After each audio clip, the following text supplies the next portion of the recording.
Quiero justicia. Había un viejo cartel en el oeste. Recuerdo que decía, se busca vivo o muerto. Bin Laden y el 11 de septiembre cambiaron el mundo. Nacido en un entorno privilegiado, el carismático extremista islámico morirá como el rostro del mal del siglo XXI.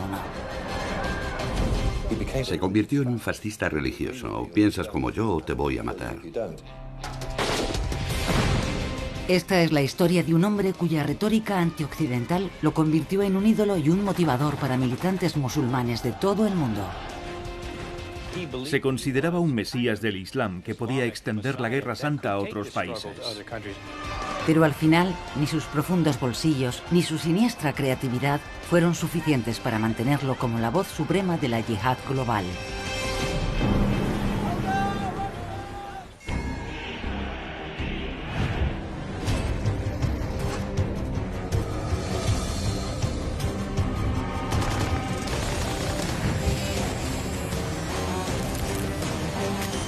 La evolución del mal.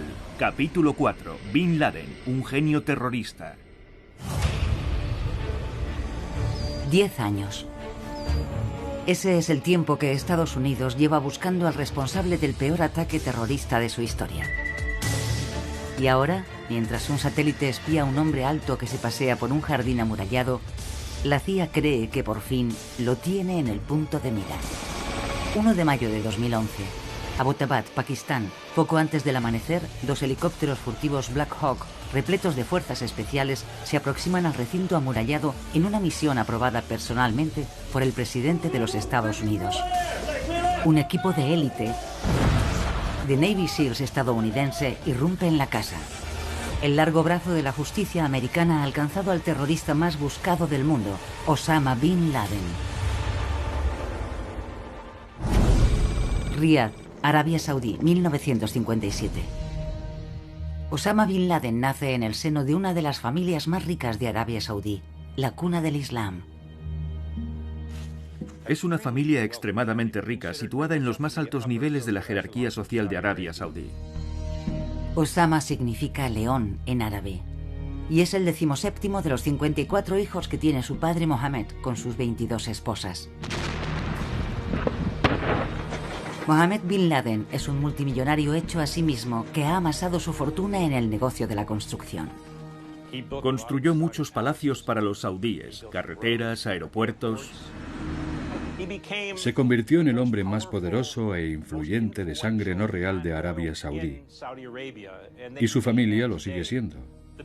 La compañía Bin Laden es como la corporación Bechtel de Oriente Medio. Lo llamaban el contratista del rey.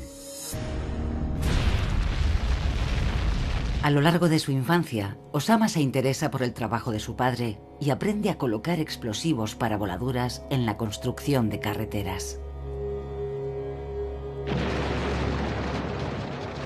Conocimientos que algún día utilizará con efectos devastadores.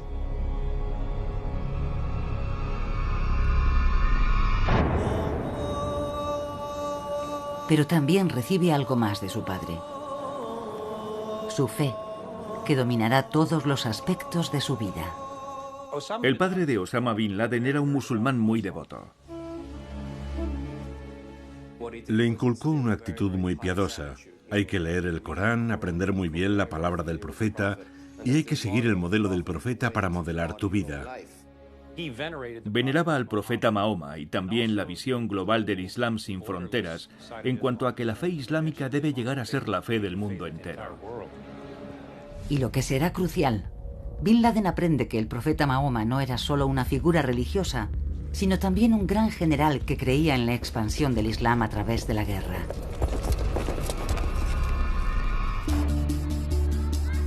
Pero en esta fase todavía es como cualquier otro joven, como decía su madre.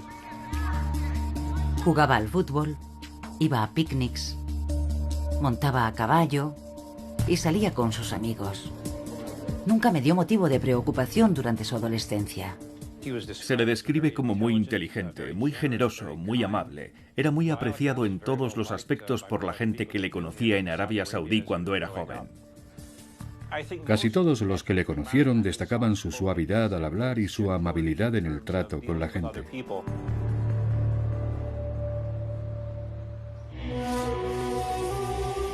En 1968, la tragedia golpea al niño de 10 años al morir su padre en un accidente de aviación.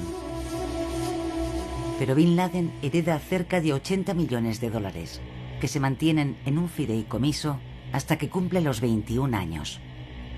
Heredó una gran suma de dinero de su padre, pero su fe siguió regulando y controlando su vida. Esta fortuna permitirá a Bin Laden convertirse en uno de los mayores patrocinadores financieros de actividades extremistas islámicas en todo el mundo.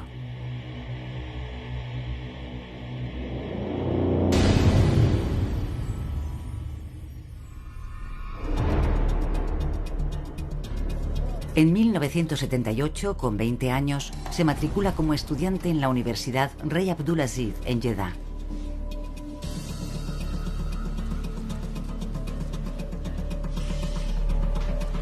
Allí estudia materias muy occidentales: economía, administración de empresas, dirección y la profesión de su padre, ingeniería civil.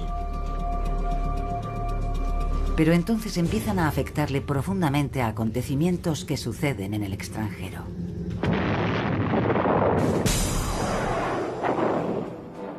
La época universitaria de Bin Laden coincide con un tiempo en el que el mundo musulmán sufre el impacto de la derrota frente a los israelíes en la guerra del 67. Bin Laden definió a su generación como la generación de la derrota. Y en ese momento es cuando empieza a buscar respuestas. ¿Cómo podemos defender los musulmanes lo que es nuestro? Entonces se tropieza con las obras de un profesor radical palestino, Abdullah Azzam. Azzam era uno de los principales jefes de los hermanos musulmanes y se convirtió en el mentor de Bin Laden. Refugiado de la lucha palestina contra Israel, Azzam cree que la religión y la política están completamente unidas. Azzam estaba obsesionado con conseguir la eliminación del Estado de Israel a través de la yihad. Para Azzam, la mayoría de los palestinos son musulmanes y atacar a un musulmán es atacarlos a todos. Su lema es brutalmente radical: solo el rifle. Ni negociación, ni conferencias, ni diálogo. Bin Laden lo tomó al pie de la letra y lo utilizó como base de su llamamiento al mundo islámico. La yihad violenta e implacable, la guerra santa, se convertirá en la fuerza definitoria de la versión del Islam de Bin Laden. Aunque por ahora no es más que un joven con ideas, le falta una causa. Hasta que otro acontecimiento internacional transforma al estudiante idealista en combatiente y terrorista. 24 de diciembre de 1979. Los tanques soviéticos entran en Afganistán. La invasión soviética de Afganistán en 1979 es un acontecimiento seminal, porque es la primera vez que una potencia occidental, la Unión Soviética, invade un país musulmán e intenta aplastar al Islam. Bin Laden queda especialmente impresionado por la resistencia del pueblo afgano, especialmente de los mujahidines, los guerreros santos del Islam. Los mujahidines son muy inspiradores, porque forman un grupo que realmente representa al Islam. Lucha contra los infieles y lucha por el futuro del Islam. Las palabras de su mentor, Abdullah Azzam, tienen más sentido que nunca. Un ataque contra los musulmanes es un ataque al Islam. Tiene que ir allí.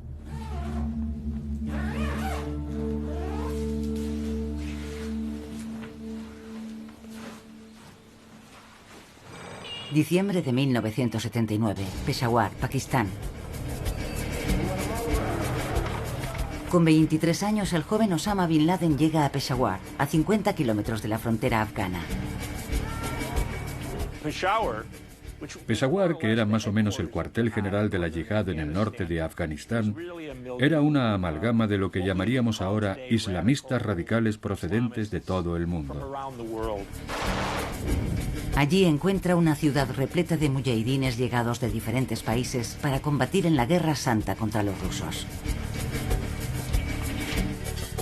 Y no tarda en darse cuenta de que no tiene nada que ofrecer como combatiente. No tiene formación militar ni experiencia en combate. Pero hay algo que sí tiene: dinero.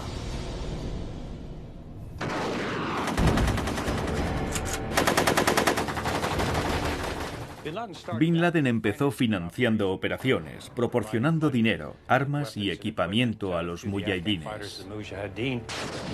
Y no solo utiliza su dinero para financiar a la resistencia afgana, recauda fondos entre poderosos saudíes.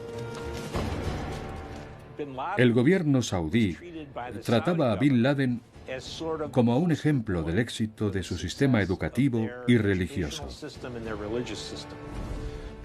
porque era el hijo de un multimillonario que podía estar viviendo en Mónaco o en Suiza y estaba allí, en Afganistán. Como captador de fondos es brillante, llegando a conseguir $50 millones al año para sus hermanos musulmanes.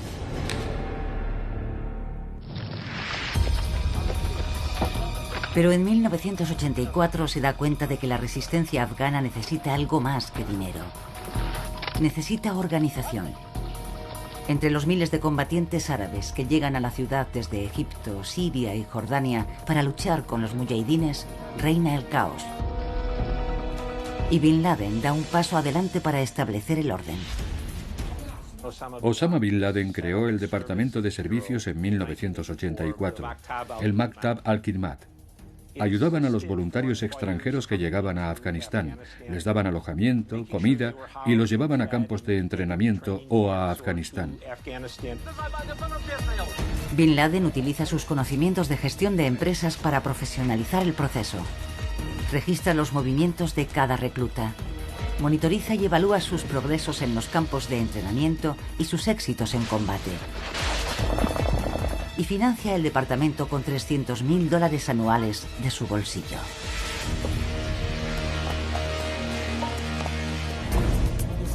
También utiliza las empresas de construcción de su familia para captar nuevos reclutas y construir túneles y refugios en las montañas para protegerlos de las bombas soviéticas. Bin Laden dijo: a lo que realmente somos vulnerables es a los ataques aéreos de los soviéticos y del gobierno afgano. Y necesitamos posiciones donde podamos proteger a nuestros soldados y nuestros suministros. Y áreas protegidas para cuidar a nuestros heridos. Y Bin Laden llevó equipos de construcción, equipos de perforación de túneles, volquetes y excavadoras de la compañía de su padre. Se hizo famoso como el joven que conducía una excavadora entre las balas. No es que fuera un combatiente, pero sí era un ingeniero militar, y según parece muy bueno.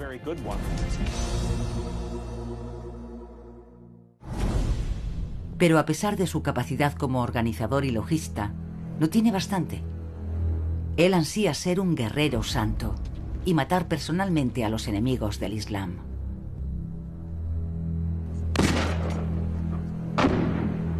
Estos primeros pasos son solo el principio de la inimaginable crueldad que demostrará con sus operaciones terroristas en todo el mundo. En el verano de 1986, finalmente consigue convertirse en combatiente y estar en el centro de la acción. Cuando llegó el momento de mancharse las manos, fue uno de los que estaban en primera línea, algo que hizo ganarse a Bin Laden su respeto y contribuyó a crear su leyenda. La guerra es una experiencia embriagadora. Por fin está combatiendo por su fe contra un enemigo infiel. Algo aterrador se despierta en el antaño tímido y amable joven. Bin Laden combatió en una batalla terrible en la que los mujahidines casi fueron derrotados. En un enfrentamiento en el que formaba parte de una patrulla de 50 árabes, rechaza un asalto de una fuerza soviética muy superior, bien entrenada y equipada.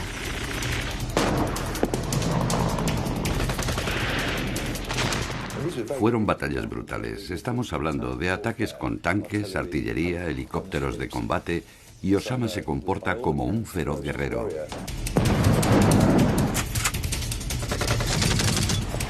Un veterano comandante afgano dijo de él: lo he visto con su Kalashnikov en las manos, resistiendo el fuego de morteros y lanzacohetes múltiples.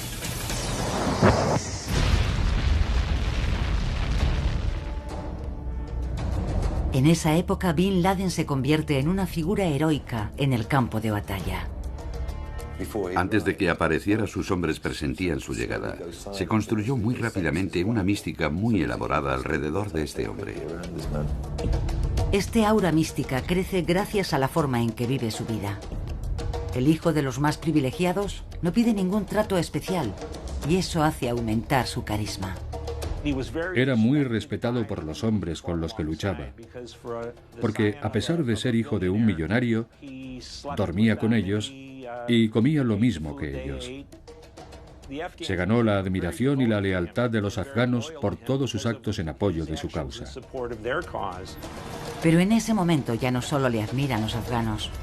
Periodistas árabes destacados en Peshawar publican informaciones sobre su heroicidad en el campo de batalla por todo Oriente Medio. Esto otorga a Bin Laden una reputación y un estatus entre los militantes musulmanes que nunca había experimentado, y la confianza necesaria para llevar su yihad a un nivel superior.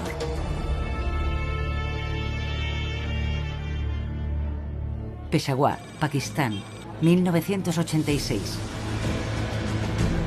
Osama Bin Laden conoce personalmente al doctor Ayman al-Zawahiri, un respetado cirujano y líder de un grupo fundamentalista egipcio. Es una relación que marca un giro en los objetivos de Bin Laden, que pasa de guerrero santo a terrorista internacional. Creo que conocer a al-Zawahiri es una suerte para Osama Bin Laden, en el sentido de que su organización contaba con militares muy preparados. Exoficiales del ejército, oficiales de las fuerzas especiales egipcias, gente de seguridad, policías, constructores de bombas, especialistas en municiones. Creemos en nuestra religión. La versión de al-Zawahiri de la yihad es que solo hay una forma correcta de practicar el Islam, la suya, y que todo aquel, incluido cualquier musulmán que no se alce y le apoye, es un enemigo. Si no practicas el culto y no rezas correctamente, si no crees todas esas cosas, solo eres un infiel más. Musulmán quizás, pero infiel, y por eso estaba dispuesto a matar a todo tipo de gente.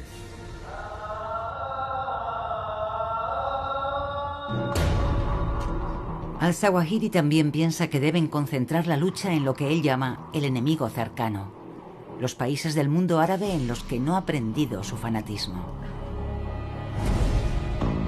Aunque Bin Laden se siente atraído por el extremismo de al-Zawahiri, en un aspecto él quiere ir más lejos.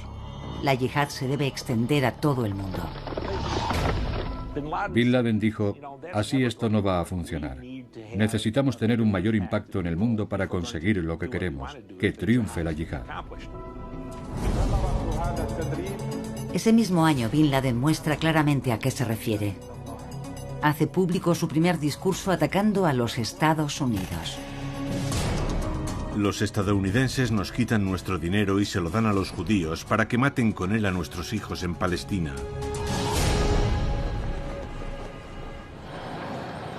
Peshawar, Pakistán, 1988. En la preparación de la yihad global, Bin Laden forma una organización que llama La Base, en árabe, Al-Qaeda. Al nacer, Al-Qaeda está formada por 4 secciones básicas. La primera se encarga del entrenamiento y transporte de los combatientes al frente. La segunda es la rama administrativa. La tercera se ocupa de aspectos religiosos, promulga fatuas y proporciona formación religiosa a los miembros. La cuarta es el aparato de propaganda y medios. Más adelante, Bin Laden añadirá su propia facción militar.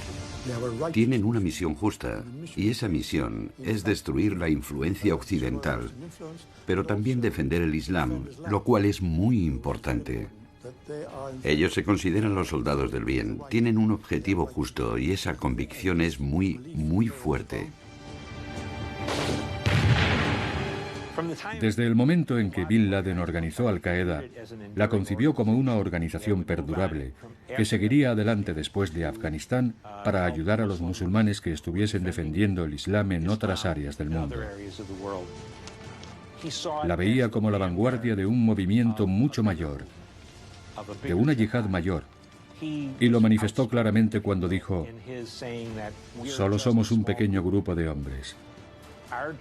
Nuestra misión es inspirar e instigar a otros musulmanes a unirse a la yihad. Y creo que ese es un mensaje muy poderoso.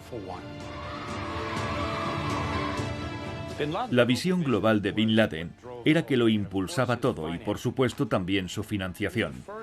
Fue el primer yihadista islámico que tuvo los recursos y la capacidad de liderazgo para conseguir algo así.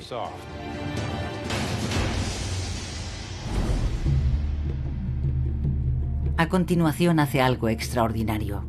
Exige que todos sus miembros pronuncien un juramento religioso de fidelidad a su persona. En un momento pasa de ser uno más entre los guerreros santos a convertirse en una figura casi de culto, en cuyo nombre sus servidores aterrorizarán al mundo. Eso lo cambió todo. Ahora se consideraba una especie de mesías islámico que podía extender su guerra a otros países.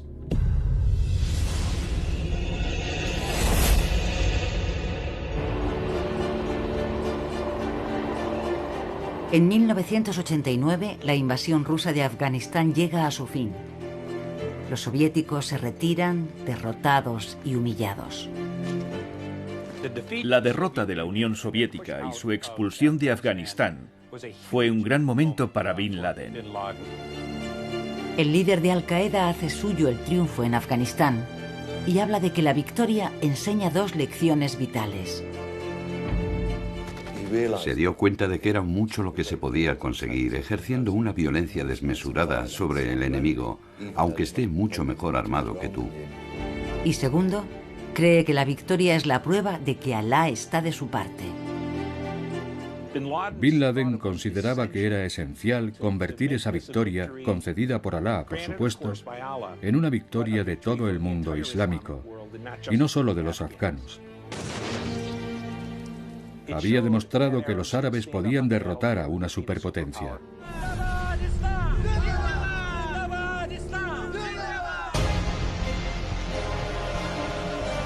De 1989 en adelante, Osama Bin Laden ya no pierde el tiempo en preguntarse si se puede derrotar a sus enemigos.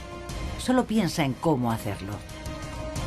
Después de derrotar a una superpotencia, pone el punto de mira en la otra, la que él ve como el mal encarnado: Estados Unidos.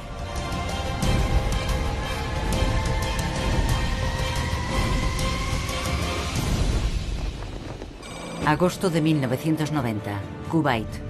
Un año después de la retirada de las tropas soviéticas, el brutal dictador iraquí Saddam Hussein sitúa 100.000 soldados en las fronteras con Kuwait y Arabia Saudí, listos para la invasión.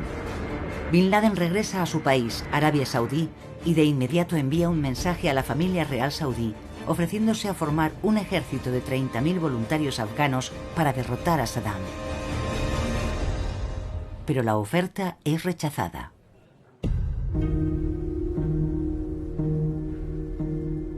Uno de los momentos más significativos de la vida de Bin Laden, que acabaría conduciendo al 11 de septiembre, fue cuando el gobierno saudí despreció su oferta y le dijo: no gracias, no te necesitamos, tenemos a los Estados Unidos y los traeremos a Arabia Saudí.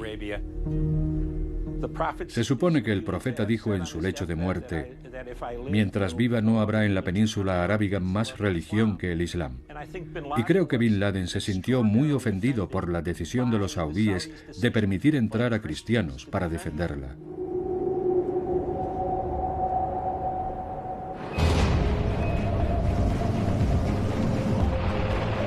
Bin Laden ve cómo 300.000 soldados estadounidenses de ambos sexos llegan a su país y empiezan a construir bases, a beber alcohol y a tomar el sol. Entraban en oleadas las tropas estadounidenses en Arabia Saudí y establecían bases. Era una abominación tras otra para Osama Bin Laden. Y la familia real saudí les daba la bienvenida. Para él, los infieles estadounidenses no pueden ser la salvación de Arabia Saudí. El gobierno estadounidense ha cometido un gran error entrando en la península que ninguna religión de los países no musulmanes ha pisado en 14 siglos. Aquello le cambió y decidió que no pararía hasta ver la destrucción de los Estados Unidos.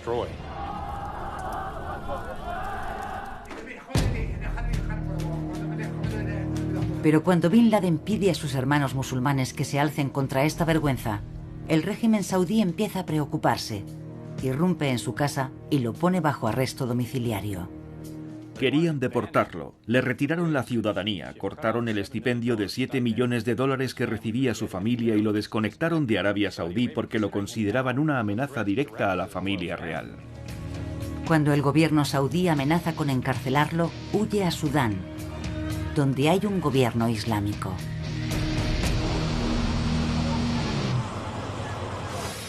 Sudán, 1991. El radical Frente Nacional Islámico está en el poder y Sudán es conocido como un refugio para organizaciones terroristas. Pero también es un país en bancarrota que necesita dinero. Bin Laden es recibido con los brazos abiertos y pronto se le reconoce como un banco ambulante. Les ayudó construyendo carreteras, grandes autopistas, varios proyectos de ingeniería, dio empleo a muchos sudaneses y fue más que bienvenido en Sudán durante mucho tiempo. Pero todo esto no es más que una tapadera de las verdaderas operaciones de Bin Laden. Establece un nuevo cuartel general de Al-Qaeda en una zona acomodada de Jartum en 1992.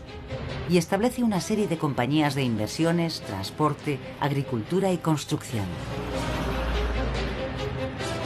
Todas ellas han sido diseñadas y organizadas para obtener explosivos, armas y componentes químicos para su organización terrorista. Se comentaba que mientras contribuía al desarrollo de Sudán, un avión despegó de Sudán cargado de azúcar y regresó repleto de rifles, explosivos y lanzacohetes de Afganistán.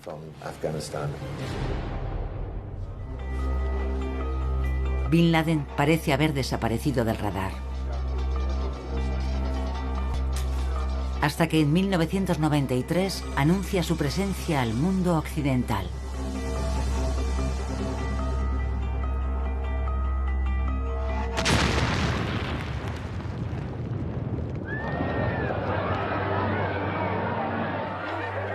Más de 1000 personas resultan heridas cuando una bomba explota bajo el World Trade Center de Nueva York. Hay 6 víctimas mortales.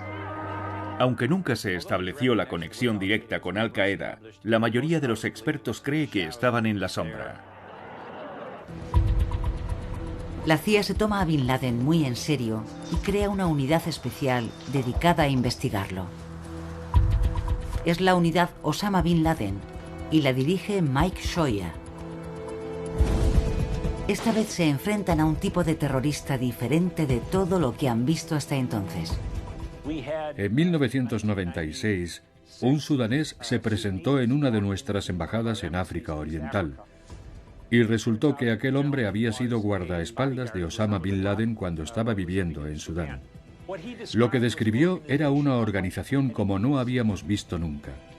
Y no solo se dedicaban a poner bombas y a combatir, estaban intentando comprar o fabricar armas de destrucción masiva. En mayo de 1996, Bin Laden abandona Sudán y vuelve a Afganistán, donde es recibido con los brazos abiertos por el régimen islámico de los militantes talibanes. Creo que al ver cómo se recibe a Bin Laden en Afganistán, es evidente que los afganos se consideran en deuda con él.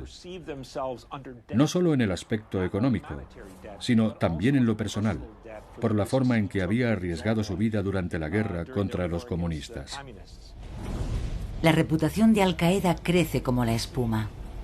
Su posición contra los valores estadounidenses y la debilidad del régimen saudí lo convierten en un héroe para los radicales musulmanes y para quienes los consideran los defensores de los oprimidos en todo el mundo. Atraídos por la posibilidad de combatir al imperialismo estadounidense, miles de musulmanes de Cachemira, Pakistán, India y las repúblicas soviéticas acuden para unirse a la causa. Y Bin Laden entrena a sus nuevos reclutas en la fabricación de bombas y en tácticas terroristas. Mientras tanto, redobla la intensidad de su retórica antiestadounidense. En febrero de 1998 declara: matar a estadounidenses y a sus aliados es el deber individual de todo musulmán capaz, hasta que sus ejércitos, con las alas rotas, abandonen las tierras del Islam, incapaces de volver a amenazar a ningún musulmán.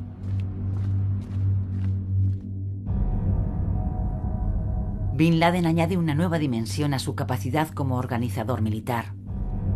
Una imaginación terrorista diabólica.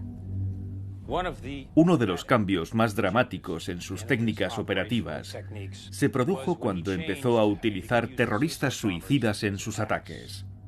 Lo que consiguió por primera vez en la historia era un ejército de bombas inteligentes.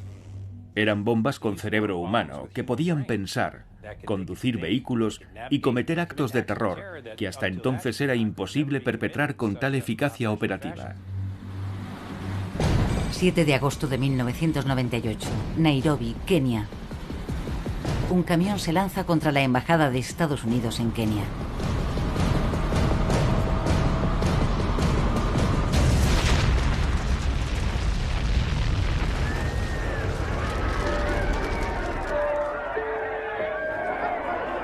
El terrorista suicida mata a 213 personas, entre ellas 12 estadounidenses, y deja 4.600 heridos.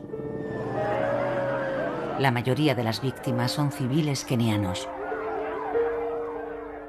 De ser un saudí privilegiado y rico, había pasado a convertirse en un horrible asesino de masas a quien no le importaba en absoluto la muerte de inocentes.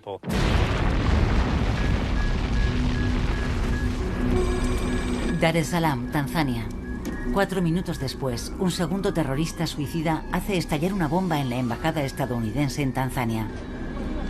Hay 11 víctimas mortales y 84 heridos. Es la primera vez que Bin Laden hace lo que se convertirá en su firma: el ataque múltiple. Se vuelven más violentos, se centran en los intereses y ciudadanos estadounidenses y llaman a todos los musulmanes a que empiecen a matarlos. Estos actos de violencia terrorista son aberrantes, son inhumanos. Vamos a utilizar todos los medios de que disponemos. En respuesta, el presidente Clinton ordena lanzar 75 misiles de crucero contra campamentos de Al Qaeda en Afganistán. Más misiles destruyen una fábrica en Sudán. Pero estos ataques solo consiguen enfurecer al mundo musulmán y potenciar la imagen de Bin Laden como héroe del Islam. Y continúa provocando a Estados Unidos. No temo las amenazas de los estadounidenses contra mí. Mientras esté vivo, no habrá descanso para los enemigos del Islam. Seguiré adelante en mi misión contra ellos. Es una promesa que está dispuesto a cumplir. 12 de octubre del año 2000. Puerto de Adén, Yemen.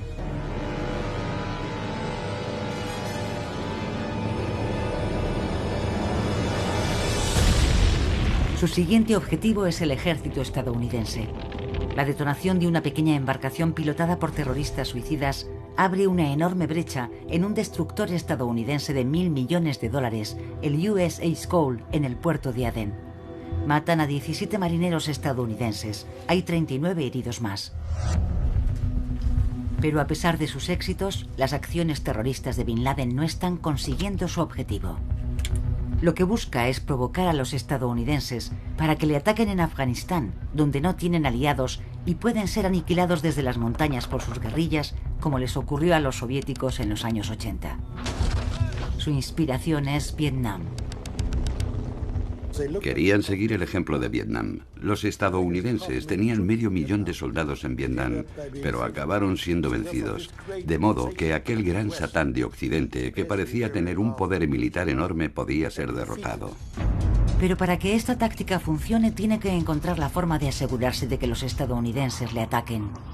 Estaba convencido de que necesitaban lanzar un gran ataque y siempre fue un hombre al que le gustaba hacer las cosas a lo grande en lo relativo a sus acciones. Osama Bin Laden trazará un plan tan diabólico que cambiará el mundo para siempre y obligará a Estados Unidos a prestarle la atención que tanto ansía. La visión que tenían del 11 de septiembre era asestar tal golpe a los Estados Unidos que no pudieran evitar reaccionar desproporcionadamente.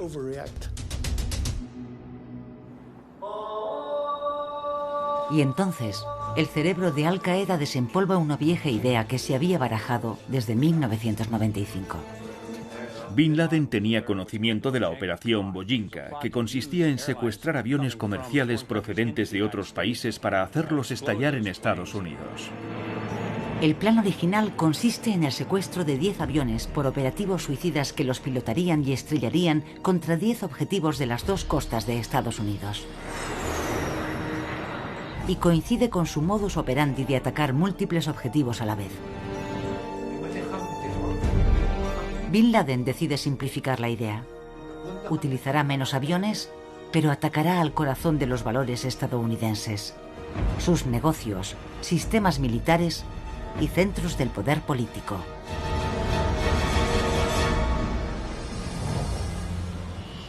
Para Bin Laden, las torres del World Trade Center eran la representación de lo que era Estados Unidos. Representaban el hedonismo, el materialismo, la inmoralidad, la codicia que exportaban a todo el mundo. Para él es irrelevante que sean objetivos civiles y que en ellos también haya musulmanes. Para él no era problema atacar objetivos simbólicos, aunque hubiese civiles inocentes, porque era la voluntad de Alá. Si eran buenos musulmanes, irían al paraíso. Según la ideología que estaba construyendo, estaba justificado. Ahora el terrorista más sanguinario del siglo XXI pone en uso todos sus conocimientos y todo lo que le ha motivado en su vida. Sus estudios empresariales y sus dotes organizativas. Su habilidad para captar grandes cantidades de dinero y movilizar voluntarios en cualquier lugar del mundo. Su dominio de las operaciones encubiertas y su capacidad para obtener armas. Su experiencia con los explosivos aprendida de su padre y sus conocimientos de ingeniería civil y estructura de edificios. Para Bin Laden, planear un ataque contra un edificio y determinar cómo se debía atacar un edificio era algo que encajaba perfectamente con su experiencia en construcción.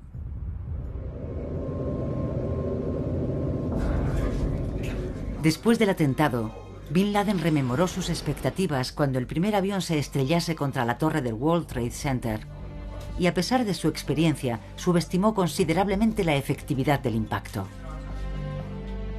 Calculamos previamente el número de bajas del enemigo, cuántos morirían en el ataque a la torre. Calculamos que los pisos que quedarían destruidos serían 3 o 4. A partir de mi experiencia en este campo, yo pensaba que la explosión del combustible afectaría solo a los pisos que hubiera encima. Eso era todo lo que esperábamos.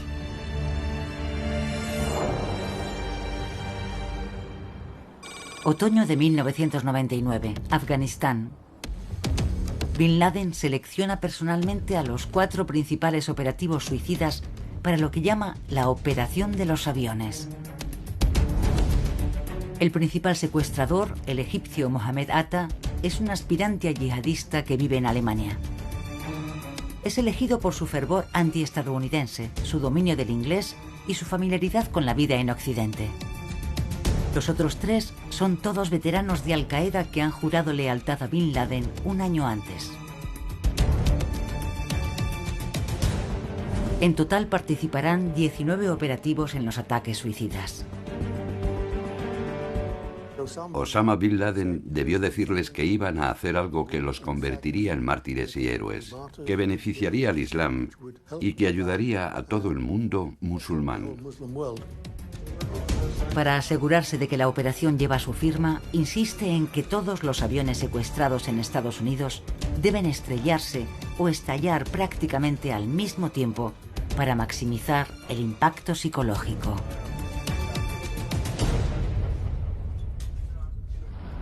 ...11 de septiembre de 2001... Nueva York.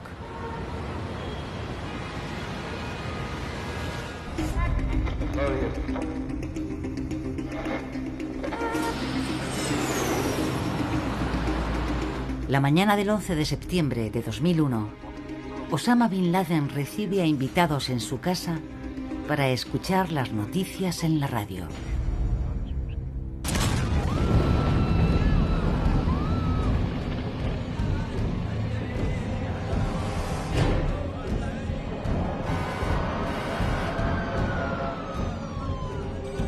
Oímos que un avión se había estrellado contra el World Trade Center. Los hermanos estaban eufóricos.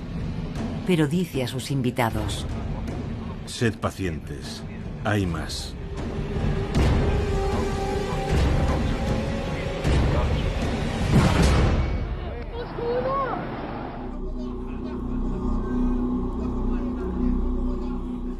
Osama Bin Laden había aprendido que una de las reglas de la guerra es la sorpresa.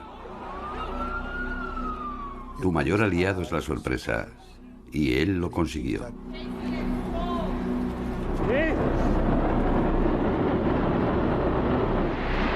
El éxito de la operación supera todas sus expectativas. Ahora el mundo entero conoce su nombre. Fue un atentado terrorista televisado casi hollywoodiense y por ello constituyó el ataque terrorista más exitoso de todos los tiempos. En los días que siguieron a los ataques del 11 de septiembre en todo Oriente Medio, los jóvenes veían las imágenes en los cafés una y otra vez en la televisión y lloraban de alegría y admiración por lo que había conseguido Bin Laden.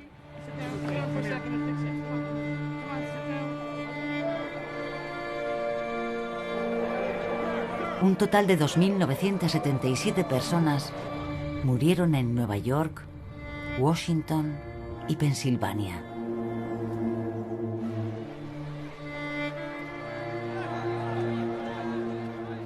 Eran escenas del más absoluto horror. El shock en los rostros de la gente, los innumerables funerales de bomberos y civiles muertos en el derrumbamiento de las dos torres fueron muy trágicos. Fotógrafos llorando mientras los veían pasar. Estados Unidos estaba en un profundo shock. No conocían nada semejante. Tras los ataques, Bin Laden proclama: los Estados Unidos han sido golpeados por Alá en su punto más vulnerable, destruyendo sus edificios más emblemáticos. 17 de septiembre de 2001. 6 días después de los ataques, el presidente de Estados Unidos, George W. Bush, declara: lo quiero a él, quiero justicia.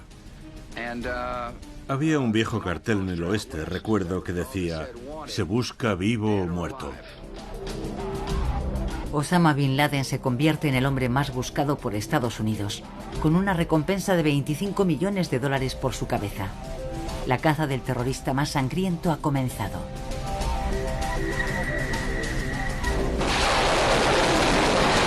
Finalmente, como Bin Laden deseaba desde el principio, Estados Unidos invade Afganistán. Los estadounidenses lanzaron su guerra contra el terror. Irían a cualquier lugar del mundo usando su poder militar para eliminar a cualquiera que considerasen miembro de Al-Qaeda o de un grupo terrorista. 7 de octubre de 2001, Afganistán. Aviones estadounidenses lanzan intensos bombardeos sobre posiciones de Al-Qaeda y comandos de élite Delta Force buscan a Bin Laden en las cuevas de Tora Bora, pero consigue escapar y huye a Pakistán.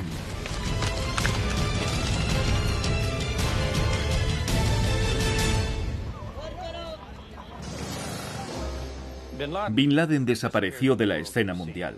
La CIA y todos los servicios de inteligencia de sus aliados intentaban averiguar dónde estaba.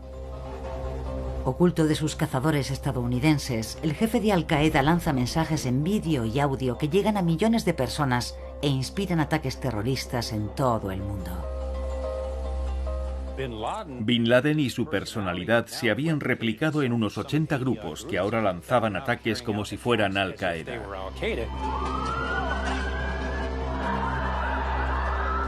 Pero si el objetivo del 11 de septiembre era provocar un alzamiento islámico masivo, fracasó. A pesar del horror de los ataques, Occidente se mantiene estable. En cambio, Bin Laden se ve forzado a encerrarse en un refugio secreto en Abbottabad, al pie del Himalaya, en Pakistán. Al principio teme la posibilidad de ser visto durante sus paseos diarios por el jardín. Sabía que lo estaban buscando desde el cielo. Sabía que si un solo dron detectaba a una figura de 1,90 m, significaría su muerte.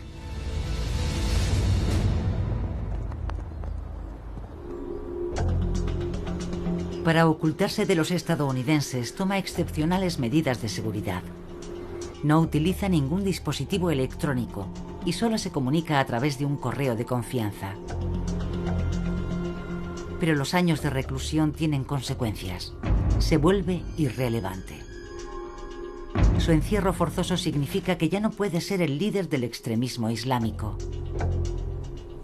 Bin Laden ya no era el comandante activo que había sido.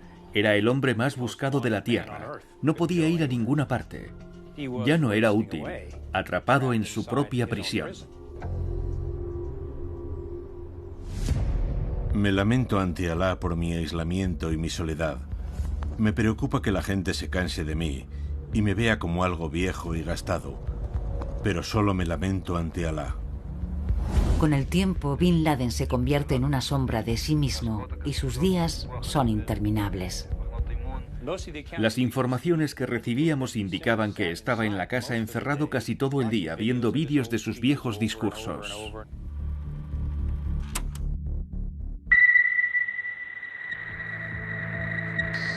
En 2010, mientras continúa dando sus paseos a solas en su jardín, no imagina que un satélite de la NSA lo está observando. Han reparado en un misterioso hombre alto que camina en círculos constantemente e informan a la CIA. Los agentes dan al misterioso hombre el apodo de El Paseante y empiezan a planear la operación.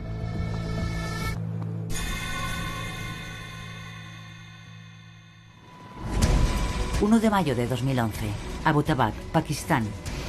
En las horas previas al amanecer, el terrorista más buscado del mundo despierta sobresaltado por una explosión. Se vuelve hacia su esposa y le dice: No enciendas la luz. Esas serán las últimas palabras que pronuncie. Los Navy SEALs irrumpen en la casa. Encuentran al líder de Al-Qaeda en un dormitorio del primer piso con una pistola y un fusil de asalto a su lado.